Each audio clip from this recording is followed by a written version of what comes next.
హల్లెలూయా, హల్లెలూయా. ప్రభునామానికి స్తోత్రములు. ఒక ఊరిలో మరియా వెంకటేష్, ఈ మరియని అన్యుడైన వెంకటేష్కి ఇచ్చి పెళ్లి చేశారు. దేవునికి స్తోత్రం. కనుక ఆ మరియా చాలా ఓర్పు కలిగి తన యొక్క జీవనాన్ని గడిపిస్తుంది. దేవునికి స్తోత్రం. ఆ యొక్క అత్త మామ కూడా ఏంటిది ఈ అమ్మాయి ఇంత ఓర్పు కలిగి జీవిస్తుంది, ఎన్ని మాటలన్నా, ఎన్ని తిట్టినా, ఎన్ని కొట్టినా ఆమె మారు మాట మాట్లాడకుండా తన యొక్క భర్త తాగుబోతుడైనప్పటికీ కూడా తను చక్కగా దిద్దుకుంటూ పోతుంది. ఈమెకి ఇంత ఓర్పు ఎక్కడి నుంచి వచ్చింది అని చెప్పి అనుకున్నారట, కానీ ఆమె గురించి వారు అలా తీయలేదు. మరి ఆ దేవుడు నమ్ముకున్నది. ఆ వచ్చేటప్పుడు తన యొక్క బట్టల పెట్టిలో బైబిల్ తెచ్చుకుంది. ఎవరూ లేనప్పుడు వారి కుటుంబం కొరకు ప్రార్థన చేసేదాడు. దేవునికి స్తోత్రం. వాక్యం చదివేదాడు. దేవునికి స్తోత్రం.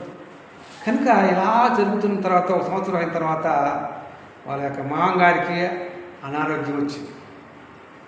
హాస్పిటల్కి వెళ్ళారు, మందులు వాడారు, కానీ తగ్గలేదు. చివరికి మరణాపాయ స్థితిలో ఉన్నాడు.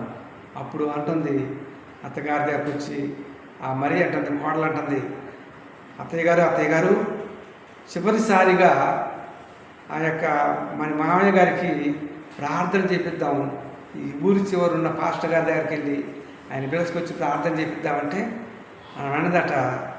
అది మారవల దేవుడు, మాదిగోల దేవుడు, మనకెందుకు ఆ దేవుడు, మనకి వద్దు అన్నదట.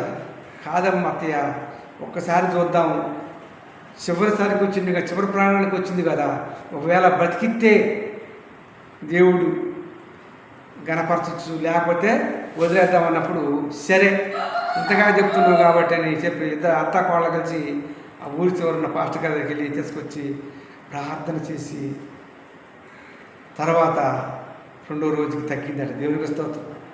ఎప్పుడైతే ప్రార్థన చేసి తగ్గిందో మామగారు రక్షణలోకి వచ్చాడు, అత్తగారు రక్షణలోకి వచ్చింది, తన యొక్క భర్తని రక్షణలో నడిపించింది. కనుక ఆ కుటుంబం రక్షించబడ్డట్టుగా మనము చూస్తున్నాం. ఈ లోకంలో ఉంటున్న మనము ఆ తల్లి వల్లే కోడలు దిద్దిన కాపురం. ఆ ఇంటికి పాస్టర్ గారు వెళ్ళినప్పుడు అలా అంటూ ఉండేడట, మామగారు అంటూ ఉండేడట, ఏమని, ఈ కోడలు దిద్దిన కాపురం అయ్యా, లేకపోతే మేము ఈరోజు రక్షించబడేవారం కాదు, నశించి నరకానికి వెళ్ళిపోయేవారం అయ్యా. ఎంత గొప్ప కోడలని దేవుడు నాకు ఇచ్చాడని చెప్పి అతను ఎంతగానో సంతోషించాడు. కనుక ఈ కొద్ది మాటలు ముగిస్తున్నాను.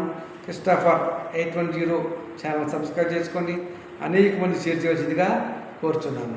ఆమేన్.